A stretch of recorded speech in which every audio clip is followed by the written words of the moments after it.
Idaho House passes ban on gender-affirming medical care. Boise, Idaho A bill criminalizing gender-affirming healthcare for minors overwhelmingly passed the Idaho House Thursday, despite warnings from opponents who said it would likely increase suicide rates among teens. The bill, which would subject physicians to felony charges if they provide puberty blockers, hormone treatment or gender-affirming surgeries to transgender youth under 18, is just one of several targeting Idaho's LGBTQ residents this year. Proponents of the bill have acknowledged that gender-affirming surgeries on minors are not currently being performed in Idaho. Rep. Bruce Skaug, a Republican from Nampa, said the legislation was needed to protect children, and that puberty blockers and hormone treatment could cause permanent harm. But every major medical organization, including the American Medical Association, American Academy of Pediatrics and American Psychiatric Association, support gender-affirming care for youth. Many of those organizations have also issued policy statements opposing legislative attempts to limit such care. Republican lawmakers in more than 24 states have pushed for bans on gender-affirming care this year, targeting what doctors and psychologists widely consider medically necessary care. The bill in Idaho passed on a near-party line vote, with only one Republican voting no. Representative Matthew Bundy, of Mountain Home, said he voted against it because it did not include a strong enough guarantee that transgender kids and their families would still have access to counseling. Democratic Representative Chris Mathias, of Boise, said transgender youth already self-harm and take their own lives at disturbingly high rates.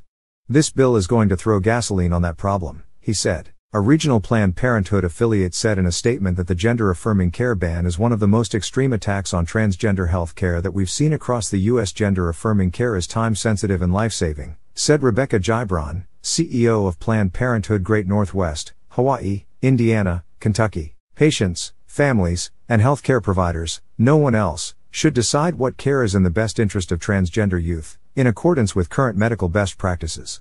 The bill banning gender-affirming care was pushed by the Idaho Family Policy Center, a religious lobbying group that has also advocated for anti-abortion legislation. Blaine Conzatti, the group's president, said in a press release that the organization was excited that a supermajority of state representatives voted in favor of the bill.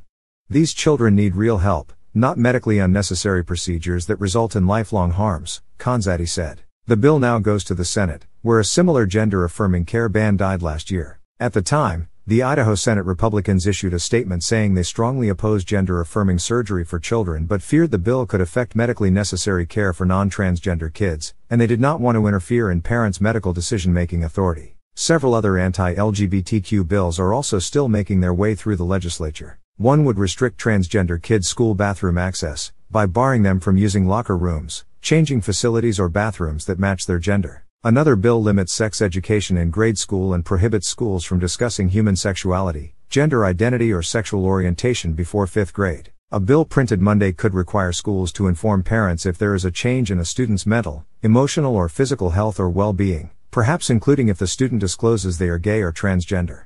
Parents could sue libraries and public schools for $10,000 if anything deemed harmful to minors is made available to their child under another bill. The definition of harmful to minors includes a long and graphic list of behaviors as well as anything that might have the effect of substantially arousing desires in people under 18. It includes a carve-out for things that have serious artistic, scientific, political or literary value for youth, but allows that determination to be made by prevailing standards in the adult community. Many of the bills mirror language that was used in the so-called Don't Say Gay legislation proposed in more than a dozen states last year, seeking to prohibit schools from using curriculum, books or discussions that involve gender identity or sexual orientation.